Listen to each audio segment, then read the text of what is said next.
मेरी मिसिज आई जब मेरे घर पे तो मेरी मिसिज ने कहा जी एक डायरी और पेन निकालना। तो मैं बड़ा खुश हुआ कि मेरी मिसिज कुछ शेरो शायरी लिखवाएगी, क्योंकि 10 ही दिन हुए थे शादी को। मैं बड़ा खुश था। तो मेरी मिसिज ने लिखवाया मुस्कुराते हुए कि लिखो जी 1 किलो उड़द की दाल। तो एक गाना याद आया, दिल के अरमा आंसू में बहे। लिखना तो शेर, लेकिन मेरी मिसिज ने क्या लिखवाया, 1 किलो उड़द की दाल। लिख लिया। फिर मेरी मिसिज ने बोला कि लिखो नंबर 2 1 किलो उड़द की दाल। मैंने कहा मेरी नई नई शादी हुई है, इसका मतलब ये नहीं है कि तू 2-2 बार उड़द की दाल लिखवाएगी। उसने कहा तू पागल है, तेरे को ये नहीं पता कि उड़द की 2 दाल आती है, एक धुली हुई आती है, बिना धुली हुई आती है। सच्चाई बताता हूँ, मेरे को नहीं पता था कि उड़द की 2 दाल आती है, क्योंकि जब माँ बाप कमा के लाते हैं ना तो पता नहीं होता है कि 1 रुपया कैसे कमाया जाता है। जब खुद कमा के लाना पड़ता है तब पता लगता है कि 1 रुपए की वैल्यू क्या होती है। तो मेरी मिसिज ने बोला कि लिखो उड़द की दाल, लिखो उड़द की दाल, लिखो 1 किलो नमक, लिखो 1 किलो मसूर की दाल, 1 किलो फलाना, 1 किलो लिपस्टिक, 1 किलो करीब, 1 किलो पाउडर। दोस्तों 10,000 रुपए का जब टोटल लगा तो मेरे को याद आई वो कौन, मेरी माँ। सही बोलती थी, सही बोलती थी। आज की यंग वालन का हाल बताऊं क्या? पैंट ले रखी है जींस की, रोड के किनारे बिकती है, घुटनों से फटी हुई है, उसको फैशन बोलते हैं। 30 रुपए का चश्मा लगा रखा है, व्हाइट शर्ट, मंगनी हो गई लड़के लड़की के, कोने में लड़का है, कोने में लड़की। सारा दिन मेरी जान तू आ तो जा, तेरे लिए सितारे तोड़ के लिए, तेरे लिए चांद तोड़ के लिए। बड़े बड़े वादे, बड़े बड़े इरादे। और थोड़े दिन के बाद जब उस जान की शादी हो जाती है, शादी होकर वो जान जब घर पे आती है ना, दिवाली का त्योहार आता है, ईद का त्योहार आता है, तो वो जान बोलती है मेरी जान तू तो चांद सितारे तोड़ के लाने वाला था, तू मेरे लिए 2,500 की एक साड़ी ला के दे दे ना, तो उसके चांद का पता लगता ना उसके सितारों का। ये सच्चाई है, ये सच्चाई है। ये तो मेरी माँ की बात की। अब दूसरी बात, लास्ट अपनी मीटिंग की बात करके दोस्तों समझ लो आसिम बिजनेस को, समझ लो, नहीं तो पता लग जाएगा जितनी ऊंट पहाड़ के नीचे आ गए। अब ये कहो ऊंट पहाड़ पता किसको बोलते हैं? जब वो चिंटू और मिंटू पैदा हो जाएगा ना, एक पीछे से पैंट खींच के बोलेगा पापा मेरी कॉपी फट गई, एक कहेगा मेरा बैग ला के दो, एक कहेगा मेरी ड्रेस ला के दो। इसको बोलते हैं ऊंट पहाड़ के नीचे। अगर आसिम बिजनेस के अंदर दोस्तों आप टेक्निकल अचीवर बन गए तो ऊंट पहाड़ के नीचे कभी नहीं आएगा, ऊपर से निकल जाएगा, गारंटी दे सकते हैं। मेरी वो जिंदगी भी आप लोगों ने देखी कि 20 रुपए के दूध वाली, और आज 5 स्टार होटलों का मालिक मैं बनने जा रहा हूं इसी बिजनेस के माध्यम से। अंतर क्या है? कई लोग इतनी मीटिंग सुनने के बाद भी घेर के खड़े होंगे, सर कुछ बताओ ना मेरा ठीक कैसे चलेगा। एक ही फार्मूला है, फील्ड में उतर जाओ, ज्यादा से ज्यादा प्लान दिखाओ, ज्यादा से ज्यादा लोगों को मिलो, ज्यादा से ज्यादा होम मीटिंगों में काम करो, ज्यादा से ज्यादा लोगों को इस तरह के सेमिनार में लाके बिठा दो। दोस्तों मेरे गुरुजी थे जिसने मेरे को नेटवर्क मार्केटिंग सिखाई, उसने 2 बातें मेरे को बोली थी, साबुद्दीन डायरेक्ट सेलिंग में ज्यादा दिमाग मत लगाओ, 2 काम करो, home meeting seminar, home meeting seminar, home meeting seminar. उसने कहा तुम 1 महीना भी मेरे को बोलते रहोगे, मैं यही बताता रहूंगा। आप होम मीटिंगों को ज्यादा फोकस करो और सेमिनारों के अंदर ज्यादा से ज्यादा लोगों को गाड़ियां भर भर के लाना शुरू कर दो। मैं गारंटी दे सकता हूं, क्योंकि जब बीज डालोगे तो ऐसा हो ही नहीं सकता कि दोस्तों फसल ना होगे, ऐसा हो ही नहीं सकता। समस्या क्या है? मीटिंग है सिवान में, आज मेरी है, अगली बार किसी को कोई और लीडर आ जाएगा, नो डाउट सारे लीडर बहुत अच्छे होते हैं, लेकिन कुछ लीडरों को फोन करके अरे सर कितने लोग आ रहे हैं, अच्छा कल है कैसा मीटिंग, उनको याद दिलवाना पड़ता है। फिर बोलते हैं कि सर मेरा तो लेवल ही नहीं बढ़ रहा है। सर ताकत लगाओ, ये खोपड़ी में सोचो, क्यों 10 के बारे में बात करो, क्यों नहीं सोचते कि मैं 100 लोगों को लेकर मीटिंग में आऊंगा। इस दिमाग में जो डालोगे ना उस तरह की आइडिया आपको मिलेंगी।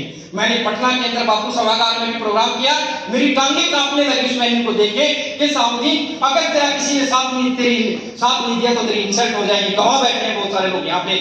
मैंने दोस्तों प्रमोशन शुरू किया, मैंने वीडियो प्रमोशन शुरू किया, मैंने छोटे छोटे क्लिप डालने शुरू किए, जूम मीटिंग शुरू करी और ऊपर वाले से दुआ की कि मेरी इज्जत नहीं रख सकता है। दोस्तों ऐसा प्रोग्राम हुआ शायद आज तक बिहार के अंदर इस तरह का प्रोग्राम नहीं हुआ होगा। इसी सिवान के अंदर मैं पिछले 1 साल पहले इसी वेन्यू पे आया था, मैं फिर आऊंगा, मैं आता रहूंगा, लेकिन फिर इसी वेन्यू में जिंदगी में कहीं नहीं पहुंच पाओगे। अरे दोस्तों ऐसा हाल कर दो सिवान का कि बड़े बड़े ग्राउंड छोटे पड़ जाए यहाँ पे गैदरिंग को लेके, तब देखना आपका बिजनेस कैसे चलेगा। गैदरिंग जितना बड़ा माहौल होगा, 2 तरह की चीजें होती है। जब दूल्हा घोड़ी पे बैठता है शादी के दिन तो उसको क्या बोलते हैं बिहार में? भाई जब दूल्हे की शादी होती है तो घोड़ी पे बैठता है दूल्हा, तो हमारे यहाँ उसको बोलते हैं घोड़ी चढ़ी, दूल्हा घोड़ी पे चढ़ा, इस तरीके से बोलते हैं। अब मेरे घर में मान लो केपी श्रीवास्तव जी के घर पे मैं बैठा हूँ, इनका बेटा बाहर से आया कि अंकल अंकल बाहर आओ जल्दी, घोड़ा दूल्हा जो है घोड़ी पे बैठा हुआ है। तो हम कहेंगे चल चल बेटा तू खेल ले, क्योंकि घोड़ी पे दूल्हे को रोज देखते हैं। यस या नो? और ये सिचुएशन अगर चेंज हो जाए, थोड़ी देर के बाद आपका बेटा बाहर से आए कि पापा पापा अंकल जल्दी से बाहर आओ, क्या हुआ? कि पापा दूल्हा जो है ना हाथी पे बैठा हुआ है। तो हम ना चाहते हुए बाहर निकल के देखेंगे कि यार कौन सा दूल्हा है जो हाथी पे बैठा हुआ है, क्योंकि हाथी पे दूल्हा कभी कभी बैठता है। अब ये सेमिनार जो हो रहा है ये क्या है? ये है घोड़ी चढ़ी। क्या है? रोज घोड़ी पे बैठना, रोज दाल भात। यहाँ तो बिहार में तो नॉनवेज बहुत ज्यादा है। मैंने एक बार हरिद्वार में मेरा सेमिनार था, मैंने कहा वो लोग हाथ खड़ा करें जो वेजिटेरियन है। सारे लोगों ने हाथ खड़ा कर दिया, एक भी नहीं बचा। अब मैं उदाहरण को छोड़ देना चाहता, मैं फंस गया क्योंकि सारे वेजिटेरियन थे। एक दिन यही सवाल मैंने बिहार में कर लिया कि वो लोग हाथ खड़ा करें जो वेजिटेरियन है, एक ने भी हाथ खड़ा नहीं किया, सारे नॉनवेज सारे। तो मेरे भाई यहाँ तो रोज दाल भात, ये क्या हो रहा है? अगली मीटिंग दाल भात, अगली मीटिंग दाल भात, अगली मीटिंग दाल भात। और जिस दिन यहाँ 5000 लोगों का फंक्शन होगा वो होगी हाथी चढ़ी। क्या होगी?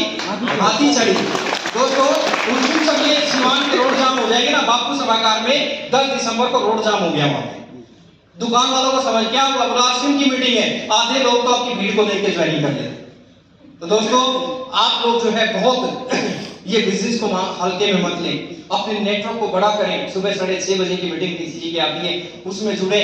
ज्वाइनिंगों का जनवरी फरवरी ज्वाइनिंग टारगेट है, और मैं तो पहले से बोलता हूं अगर आपका नेटवर्क बड़ा हो गया, साउद्दीन खान का 1 तारीख को 1 लाख का चेक इसलिए बनता है क्योंकि मेरे पास विशाल नेटवर्क है, बड़े नेटवर्क पे मैंने काम किया।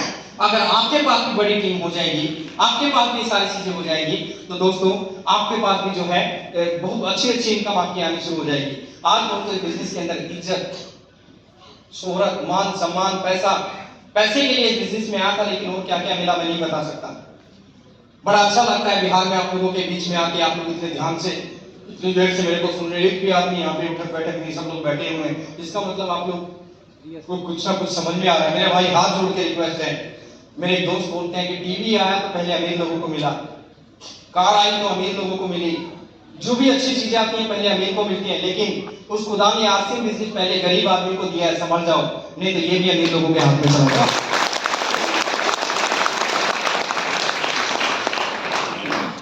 हाथी चढ़ी देखना चाहते हैं? जिस तरह का माहौल अगर आप लोगों ने खड़ा कर दिया, विकसित कंट्रियां कहां पहुंच चुकी हैं और विकासशील कंट्रियां कहां पहुंच चुकी हैं, इंडिया भी कहां पे है, देखना चाहते हैं? ये लाइट एक बार अगर बंद करवा देंगे तो मैं आपको कुछ वीडियो